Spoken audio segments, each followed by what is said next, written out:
कोणीही म्हणत नाहीये बरं का की शुभमन गिलला इंडियन क्रिकेट टीमचा कॅप्टन बनवू नका. विषय असा आहे, ज्या पद्धतीने आपण कॅप्टन्सी ट्रान्सफर करतोय ना, ती जी प्रोसेस आहे ना, ती कुठे ना कुठेतरी चुकीची आहे. कारण की जो एक्झिस्टिंग कॅप्टन आहे त्याच्यासोबत आपण काही डिस्कशन करत नाही, त्याला काही प्रेस कॉन्फरन्समध्ये आपण बोलवत नाही.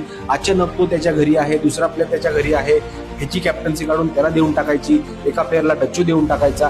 ह्या ज्या गोष्टी होतात ना, त्यांनी असं संपूर्ण भारतामध्ये जो एक निगेटिव्हिटी पसरली जाते ना तुमच्याबद्दल, म्हणजे बीसीसीआय बद्दल, की यार तुम्ही एकदा बसून सगळ्यांसमोर प्रेस कॉन्फरन्समध्ये ह्या गोष्टी ट्रान्सफर करा, की जो एक्झिस्टिंग कॅप्टन आहे तो येऊन सांगेल की नाही नाही, इथून पुढे माझी जी लेगसी आहे जी मी सोडलेली आहे, इथून पुढे हा पुढचा प्लेअर जो आहे तो माझे लेगसी जी आहे ती पुढे घेऊन जाणार आहे, किंवा आपली भारताची टीम जी आहे ते पुढे घेऊन जाणार आहे. तर ह्या पद्धतीने गोष्टी फॉलो झाल्या पाहिजेत.